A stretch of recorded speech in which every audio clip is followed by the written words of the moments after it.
que no vamos a responder, hermanos, en su totalidad, porque necesitamos abordar en unas respuestas, hermanos, que podamos entender lo que Cristo quiere o lo vamos a poner en el pasado.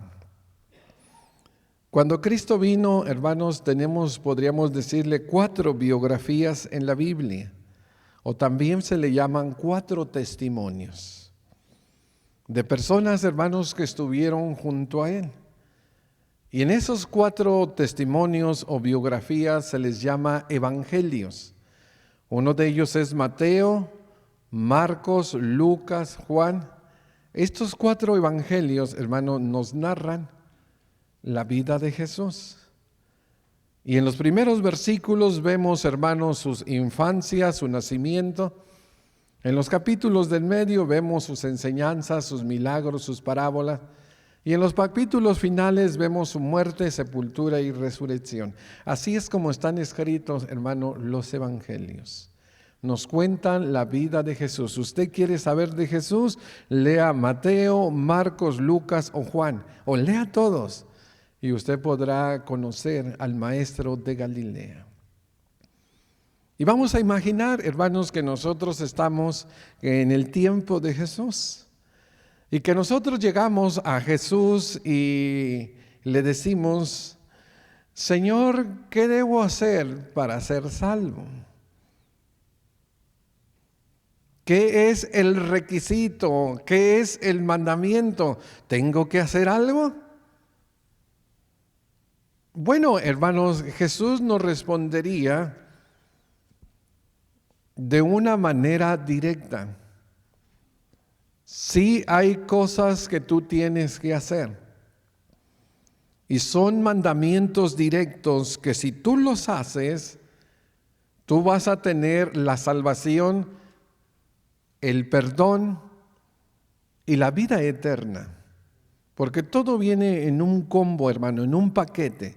Así como compras la papa, la soda y la hamburguesa, así también, hermano, es aquí. Si tú vas a ser salvo, vas a ser perdonado y tú vas a ser heredero de la vida eterna. Todo esto lo tiene el Señor para nosotros. Y como, hermanos, son 5 cosas, no vamos a poder hablar de todo, pero hoy vamos a hablar solamente en una base, hermanos, lo que Jesús nos diría.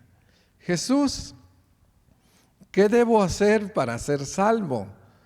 Para ser perdonado. Hablas tú de un reino, de una vida eterna. ¿Qué debo de hacer para heredarla? Lo primero que Él nos diría, hermanos, es que creyéramos en Él. Fíjate que esto se repite, hermano, en los evangelios. Y se repite en el libro de Hechos y en las cartas. Jesucristo en Juan capítulo 6, versículo 47 y 48, mira cómo lo dice. De cierto os digo, el que cree, ¿en quién, hermanos? Jesús, ¿qué debo de hacer para hacer? Cree en mí, dice Jesús. Cree en mí. Y el que cree en mí tiene vida eterna. Yo soy el pan de vida. Si nosotros seguimos leyendo hermanos, la palabra del Señor, nosotros nos vamos a dar cuenta que la fe en Jesús es el elemento clave de la salvación. Pero hoy, hermano, en nuestros días, la gente ha confundido lo que es creer. Por eso vamos a hablar en un sermón completo de lo que significa creer en Jesús.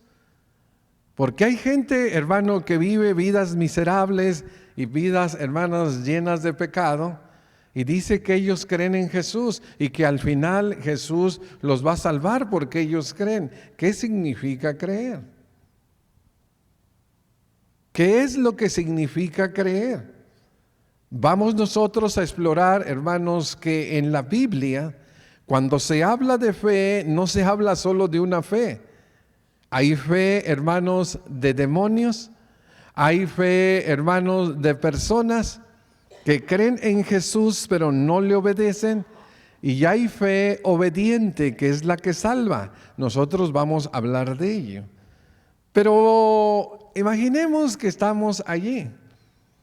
A lo mejor lo encontramos junto al lago de Galilea, a lo mejor en el Sermón del Monte, o hermano, en una casa allí, él hospedándose, y le seguimos preguntando. Si hay algo, hermanos, que Jesús tiene en característica, es que Jesús fue más claro, hermanos, que el agua, diáfano, cristalino. Y Él dice, si tú crees, pues tienes vida eterna. ¿Y qué tal si no creo? Bueno, pues Él también nos responde. En Juan capítulo 8, 22 al 24, y les dijo, vosotros sois de abajo, yo soy de arriba. Vosotros sois de este mundo, yo no soy de este mundo. Por eso os dije que moriréis en vuestros pecados, si no creéis que yo soy, en vuestros pecados moriréis. Por un lado me dice que si yo creo en Él, yo tengo la vida eterna, o sea, la salvación y el perdón. Pero Jesús por el otro lado también me dice que si yo no creo que Él es el Hijo de Dios, que Él ha descendido del cielo, que Él es el Santo de Israel, entonces ¿qué me va a pasar? Voy a ser condenado porque dice que voy a morir en mis pecados. ¿Es difícil de entender? No. Esto es lo que Él pedía o pedía. Pero también, hermanos, Él nos miraría como vio a ese joven rico y lo empezó a escudriñar, hermanos, lo que había en su corazón. Como vio a ese ladrón en la cruz. Y Él, hermanos, nos estaría pidiendo algo. Si tú quieres la salvación, necesitas arrepentirte. Mira, cuando Él empieza su ministerio en Mateo 4, del 12 en adelante, mira cómo lo dice. Dejando Nazaret, fue y habitó en Capernaum. Jesús creció en Nazaret y ahí estaba la casa, hermanos, de María y de José, donde Él se crió. Y Él salió de su casa para no volver nunca más. Él, hermanos, iba a morir en una cruz y a cumplir una misión. Pero Él deja Nazaret y habita en Capernaum, que podríamos decir que es su centro misionero, ciudad marítima en la región de Zabulón y Nectalí, para que se cumpliera lo dicho por el profeta Isaías, tierra de Zabulón y de Nectalí, camino del mar, al otro lado del Jordán, Galilea de los gentiles. Mira en dónde empezó, hermano. Recuerdo un joven que me dijo, me he bautizado y vivo con otros 4, pero son borrachos, son maldicientes, son malcriados. ¿No habrá por ahí una familia que me dé alojamiento? Pues para yo estar entre santos. Imagínate que hubiera pensado Jesús así. Oye, yo salgo de mi casa y ahora voy a ir, ¿en dónde hay un lugar donde no haya pecadores? ¿Ustedes lo conocen? No hay justo ni aún uno. Y mira, ¿a dónde fue? A Galilea. ¿Y cómo era Galilea? Es un pueblo que habitaba en tinieblas. ¿Y qué pasó? Luz le resplandeció. Le decía yo a este joven, Dios necesita tu luz para esos otros muchachos. Dios necesita que tú tengas un testimonio vivo y que testifiques del poder de Dios. Y luego le sigue diciendo, y los que estaban en la región de sombra de muerte, luz les resplandeció. Y desde entonces Jesús comenzó a decir, ¿cómo se disipan las luces? No, las tinieblas, pues con la luz. Pero ¿qué tenemos que hacer, hermanos, para salir de las tinieblas y pasar a la luz? Arrepentirnos. ¿Sabe usted que en nuestra cultura hispana esta palabra es casi sinónimo de llorar? ¿Qué me diría usted si yo le dijera que no significa llorar? Llorar es llorar, hermanos. Y está basado en nuestras emociones. Lloramos, hermano, cuando sentimos dolor, tristeza, angustia. Dios no te pediría nada que estuviera basado en tus emociones. Porque tus emociones a veces están acá y a veces estás allá, mira.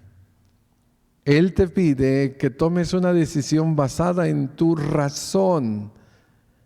Y arrepentimiento, hermano, es un cambio. Cambio de mente, cambio de pensamientos y de acciones. El Señor Jesucristo les pedía a la gente. Mira, Él elogiaba tanto a la gente sincera. Y le decía, mira a este Natanael que lo vio debajo de la higuera, este es un verdadero israelita en el cual no hay engaño. En Mateo 5:8 dice, bienaventurados los de limpio corazón, porque ellos verán a Dios. Pero en Mateo 23 hace una censura de los hipócritas religiosos y les dice que colan el mosquito y se tragan el camello. Dice que son como un sepulcro blanqueado, que por fuera tú ves el sepulcro en el panteón bien, bueno, he visto unos con mármol, hermano, y hasta luz le ponen, oye, tremendas. Esos sepulcros, pero debajo de ellos, hermano, y si tiene una semana de muerto, 2 semanas, pudrición, hermano, y descomposición. Esto lo dijo Jesús. Usaba, hermanos, Jesús para sus ejemplos cosas muy simples. Mira, él en Lucas capítulo 13, del 1 en adelante, mira los que les dice. En este mismo tiempo estaban algunos que le contaban acerca de los galileos, cuya sangre Pilato había mezclado con los sacrificios de ellos. Y respondió Jesús y les dijo, ¿pensáis que estos galileos, porque padecieron tales cosas, eran más pecadores que los demás galileos? Os digo no, si no se arrepentís. ¿Qué dice?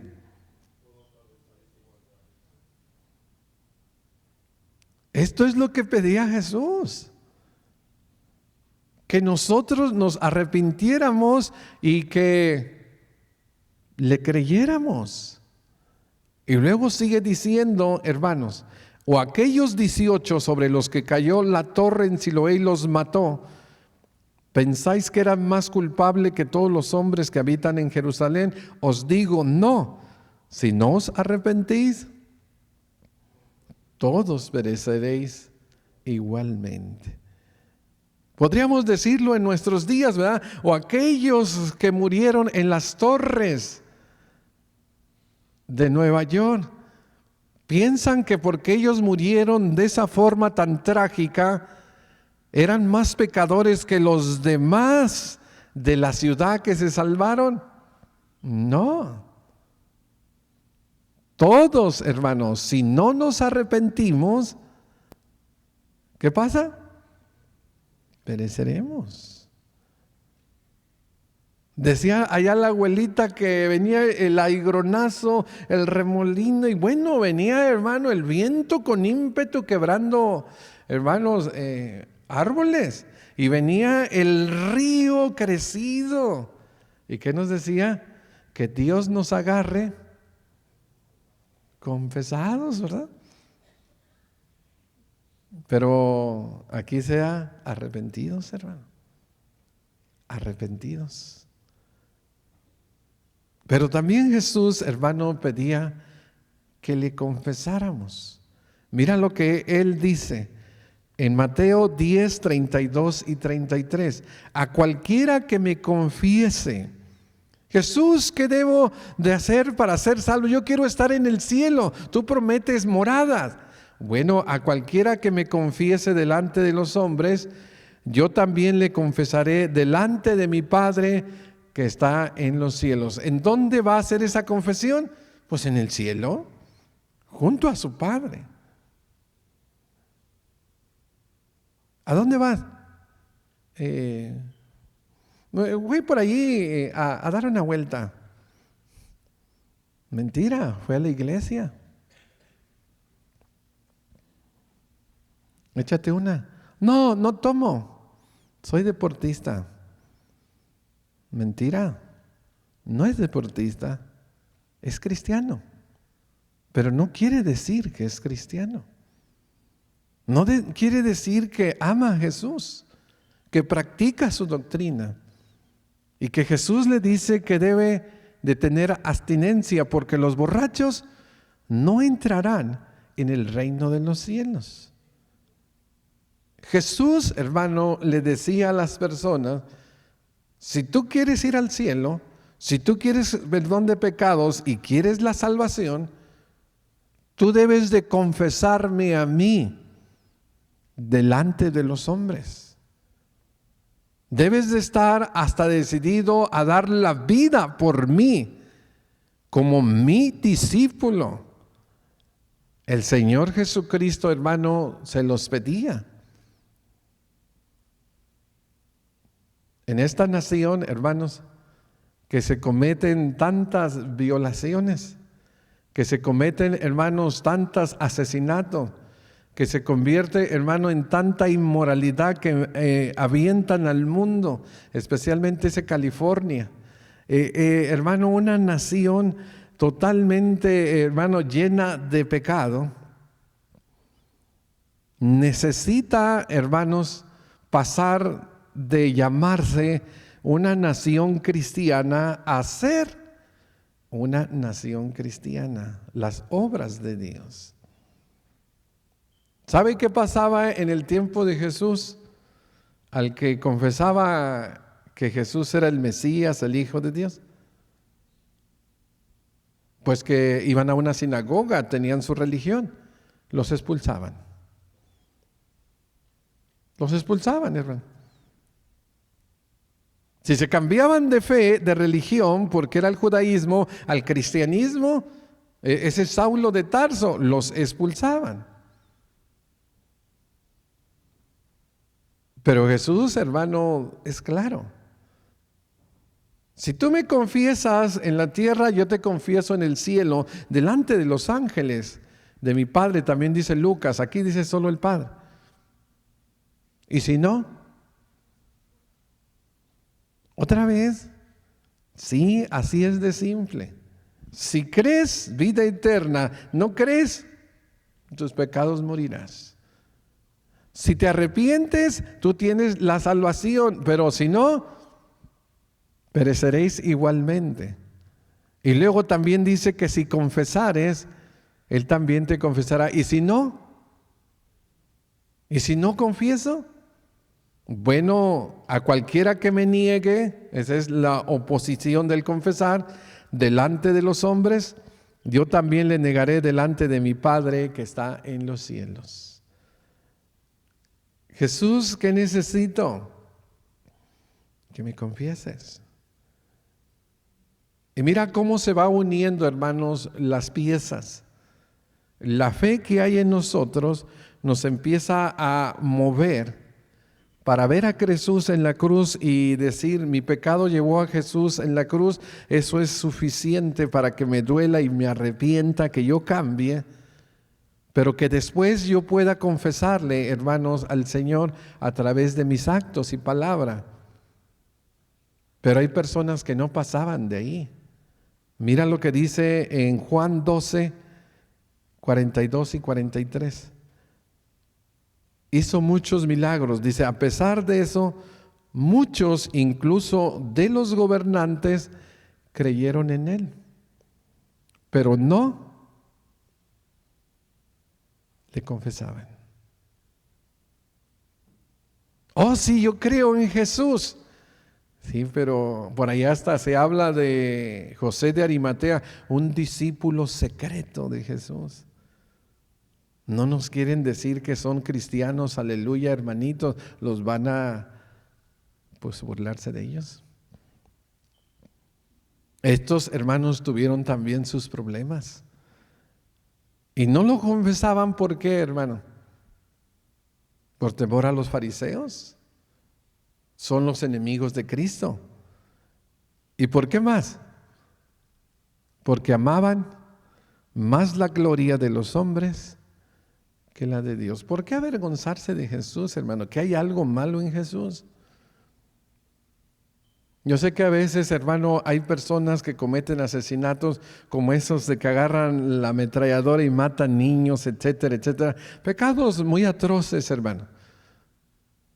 Y los familiares de esas personas se avergüenzan, hermano. Se avergüenzan de ellos. Y dicen, lo desconocemos, él no era así.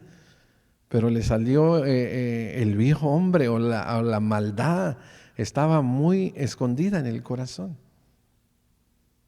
¿Qué hay de malo en Jesús? ¿Por qué ellos no quieren, hermano, confesarle?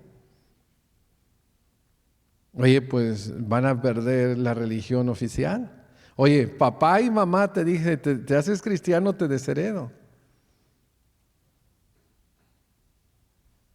No, ¿cómo?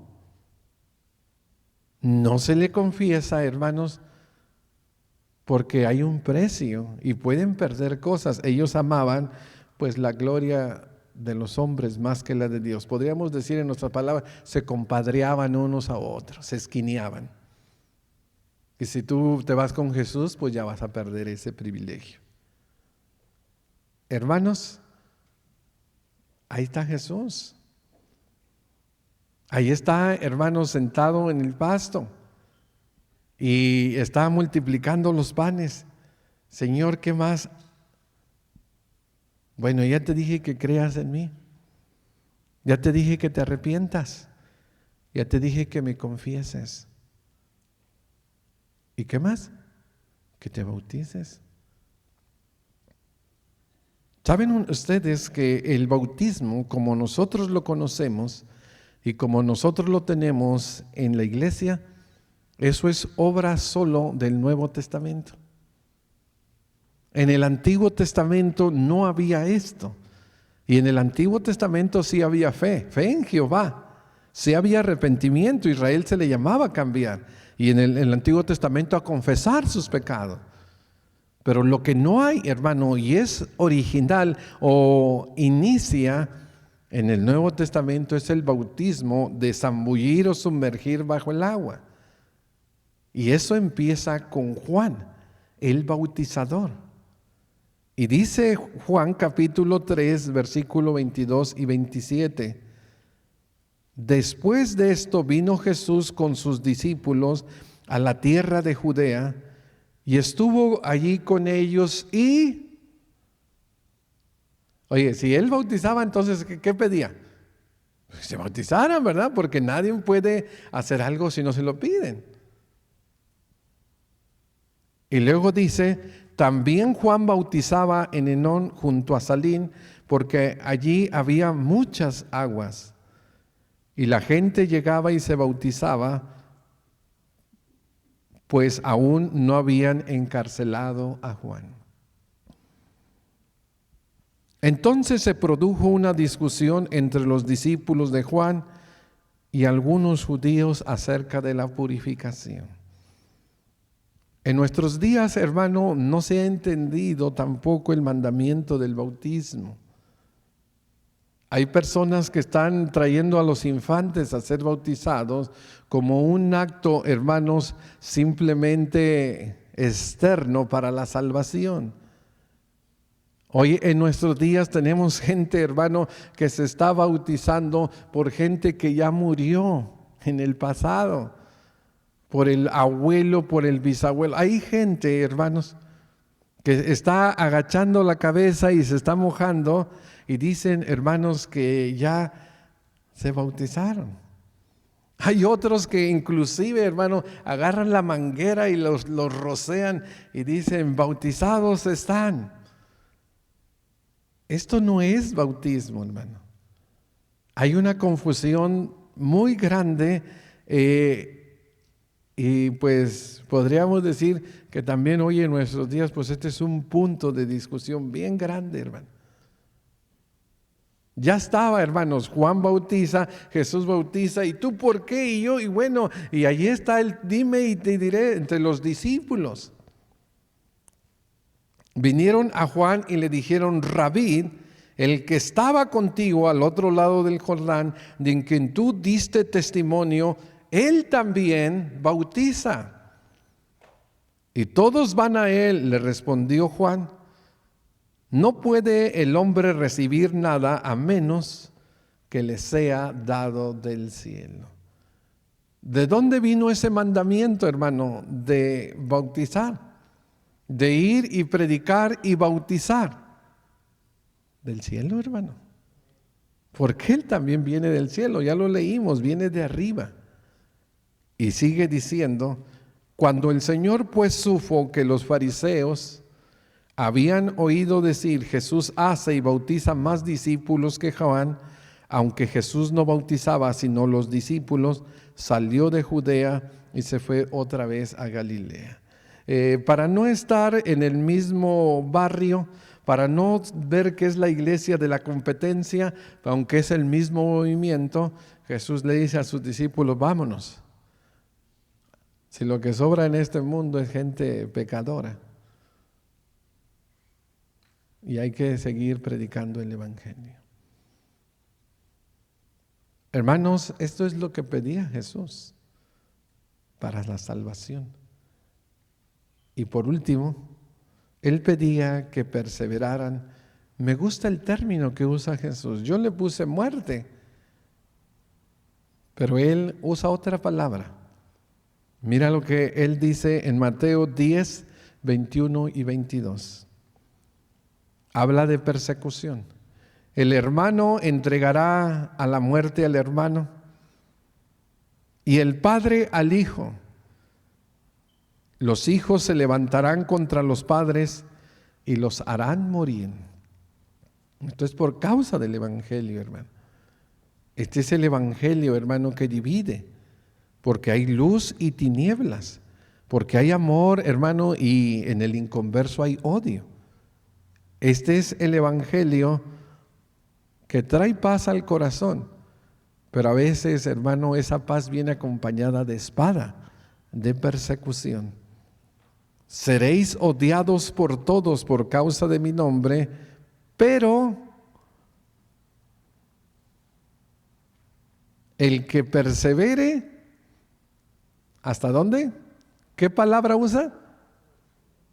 ¿Sabes tú que tú y yo tendremos un fin? Y eso no significa dejar de existir. Cuando alguien muere, hermano, ya sabemos lo que fue de su vida. Hasta aquí llegó y lo que hizo. Un niño, hermanos, un joven, no sabemos quién va a ser. A lo mejor es el próximo presidente de los Estados Unidos. Pero cuando alguien muere, llegó a su fin. Ya no hay más. Llegó su fin, el fin de la existencia humana. Su cuerpo, hermano, se desintegrará. Si es sepultado o no, eso no importa. El cuerpo tiene un proceso de descomposición. Llega el fin. Y luego dice Jesús en Mateo 24, 11 al 13, que son algunas señales de su venida. Muchos falsos profetas se levantarán y engañarán a muchos, y por haberse multiplicado la maldad. Oye, esta maldad es una epidemia, hermano. Es una epidemia. El pecado está en el mundo y nos contagiamos. Y los primeros que nos enseñan a pecar son nuestros padres. Lo hablamos nosotros en el culto vespertino de la semana antepasada. Sus gritos, sus mentiras, su bebida, su cigarro y toda su apatía. Ahí está el niño bebiendo y absorbiendo todo. Préndeme un cigarro. Destápame la caguama. Mira, está bien fría. El chamaquito, está amargosa, pero después. Mira esa palabrota.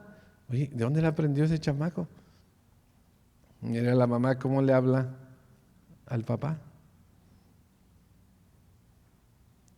Hermanos, la maldad ahorita está en un punto de que está el mundo atestado, cayéndose, escurriendo, hermano, atestado de pecado. Y dice, el amor de muchos se enfriará, pero el que perseverare, ¿hasta dónde? Hermano, a veces la vida es dura. A veces el mundo es muy ingrato, aún a veces hasta a los hermanos.